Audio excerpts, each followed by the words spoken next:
Welcome to today's episode of Scarf Reviews, in which we review random shit that I feel like reviewing.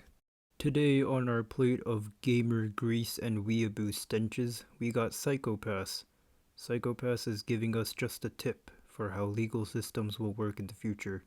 No cops or juries or courts, just a very smart AI that's placed in every corner of the world called the Sybil system. This system measures how evil someone is by measuring their criminal coefficients almost 24 hours a day. So, if someone goes over a certain numerical measurement, the cops get released so they can beat some criminals.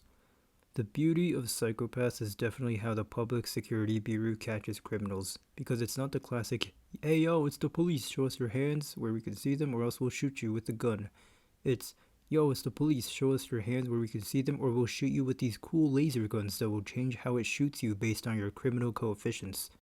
If your numbers are from 100 to 300, the gun goes into a non-lethal paralyzer mode, which is just a taser. If you're a rogue AI or are holding something explosive like a bomb, the gun will enter destroy decomposer mode, which sucks you in and shit around you into a black hole and just reduces you to fucking nothing.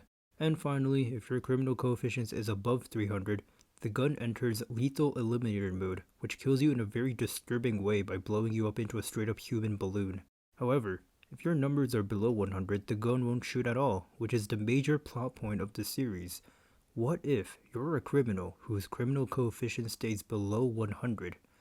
With no law enforcement outside of the Sybil system, you're seen as just an ordinary civilian who has done nothing wrong. So, if your panties aren't wet and if you are leaking pre-cum after a not super unique but still extremely interesting plot like that, your taste in entertainment probably peaked at America's Got Talent and bomb jokes. The great part about Psychopaths is how they use and reuse characters throughout different seasons. Sometimes shit gets boring when the show is centered around the same four characters doing different things in the series. So, Psychopaths does something really fucking cool in which they bring the spotlight to the newer characters while bringing back old characters as side characters.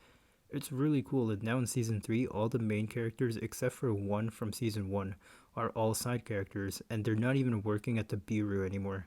Just to go full Twitter K-pop stan mode on the characters, I think the design of the characters are really fucking brilliant because when a show is serious and really has any laid-back comedic scenes, it's hard to bring out interesting aspects of characters without getting a little goofy.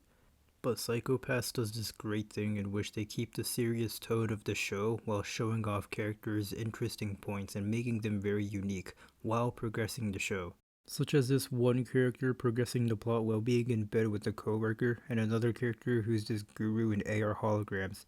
He progresses the plot while deciphering and analyzing holograms that were used in a crime scene. There is no time wasted putting details on characters like in Naruto, where they go full emotional backstory mode just to explain one singular character who's gonna get killed off later in the show anyways. I really have nothing bad to say about Psychopaths, even the music is really good, especially the endings of season 1 and 2. I don't like how a lot of people trash on the opening and the ending of season 3 just because seasons 1 and 2 had really good music, but in my opinion I think they're all great. But definitely the strongest points of Psychopaths is its characters. They're so good even the villains are absolutely brilliant and you even sympathize with them despite them being evil villains, which is another message that the show wants to bring out. I'd say that the only weak point of the show is consistency with the Sybil system. Sometimes a character goes over the 100 line and becomes a criminal because they felt negative emotions over their job.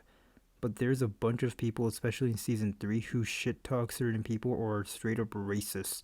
But apparently these aren't factors that raise someone's criminal coefficients, I suppose. Another thing is the fact that there are some people in season 2 that were shown to be not real and were holograms of people, yet they still have jobs, which is really weird because every single job someone gets applied to is determined by the Sybil system. So how did the system give these hologram people a job when they're not real people? Just very minor plot holes that should be clarified but aren't, and for that I give Psychopaths a really strong 9 scarfs out of 10. A very good watch, and I don't know what you're doing with your life if you haven't watched this already. But yeah, that's about it. Peace.